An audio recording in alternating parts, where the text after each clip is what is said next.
Bastianini. Bastianini. Bastianini! Mi piace. Bastianini. Okay, so out of all the baritones I've been requested to react to, the #1 request is Bastianini. I too am crazy about his voice. He's the quintessential golden era baritone. What is it about this baritone that so many of you adore and respect? Ever since I was a student in college, he was the gold standard for Verdi singing. For me, truly great Verdi singing has long legato phrasing, dramatic power, yet subtle vocal expressions, and level 10,000 breath support. So let's listen and get to reacting. Okay, first up.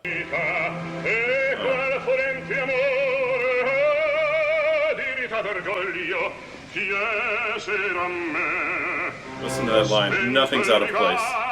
And he's got this inner snarl you hear, which is great in Verdi Bad Guys.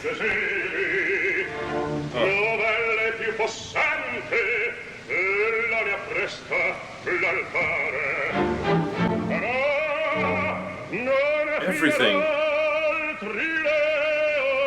Got it. I just wish I could hear this live.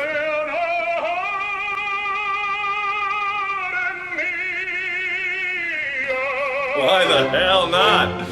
You're Bastianini, you can do what you want. Oh, so I was saying he's got this inner snarl that all the bad guy Verdi characters sort of need. Is this sort of...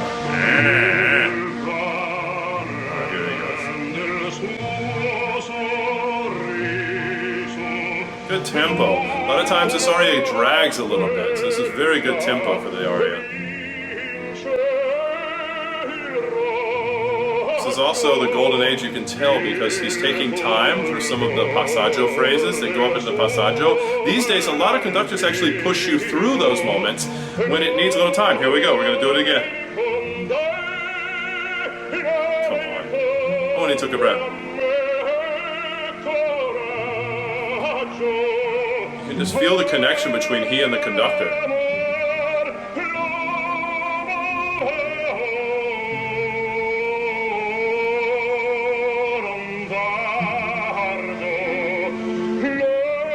It's just that connection that you rarely feel sometimes between the conductor and the orchestra and the singer. They're just listening to each other so well. He never lets off the gas pedal. He's just right on his support. It's like he's jumped on a Harley Davidson and it's just spinning the sound. Listen to that. And good job not singing do, but singing do. Get it. Here we go.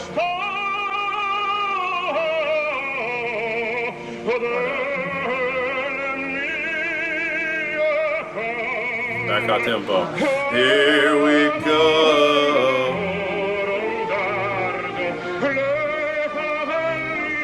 Oh, it's great tempo. You can really drag this, and it becomes very difficult if it's just slightly too slow. That's the thing with most of the big Verdi arias. If the tempo is not just right on target, it can become so difficult vocally. Great tempo. And in opera, in arias like this, especially Verdi, you take the tempo faster and then you give yourself permission now to take time back. Well, you didn't take that much time. There it is. And then he's going to give it back to the conductor. So as a singer, you always want to, if you take the time, you always have to give it back. That was wide open. Squaw, not covered. There's the cover. He didn't hang out on that note. I hang out on that note. Like, oh, hi everyone, hi mom, nice to see you, oh, nice to see you, hey honey, good to see you, oh, and then I come down. Wow, the aria is basically over.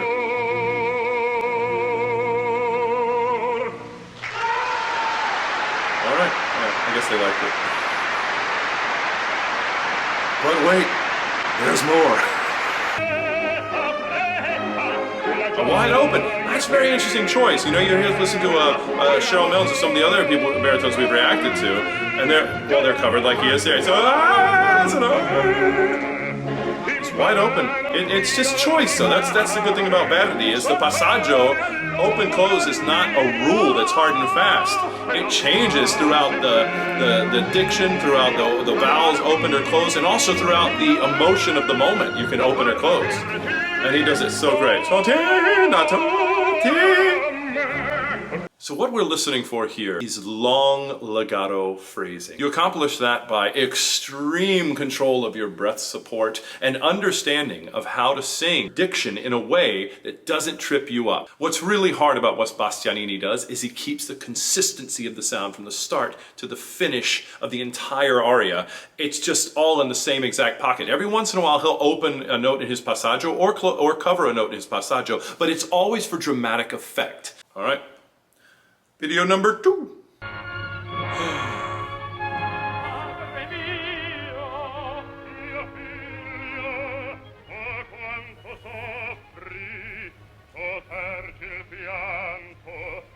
All right, I can already tell this is one of those old films where they recorded it ahead of time and then they're mouthing the words here. I've done that recently with a show at the Lyric Opera Chicago. We made a movie of Pagliacci. It's very difficult to line it all up. So I just found myself in the recording and the filming just singing out the entire time, because otherwise it just looks weird if you do.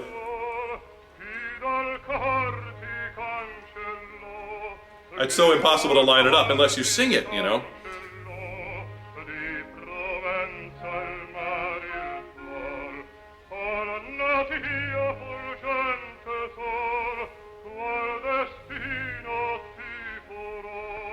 He's singing this very lightly for Di Provenza il Mario Suol. And he's taking more breaths than I would have guessed that he would. Let's see what he does with this.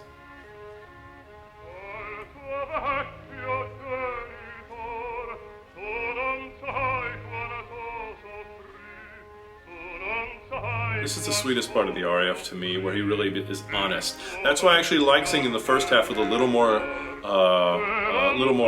meat on the bone, really, a little more forte sound, and then this time he's almost more honest than he's ever been with his son.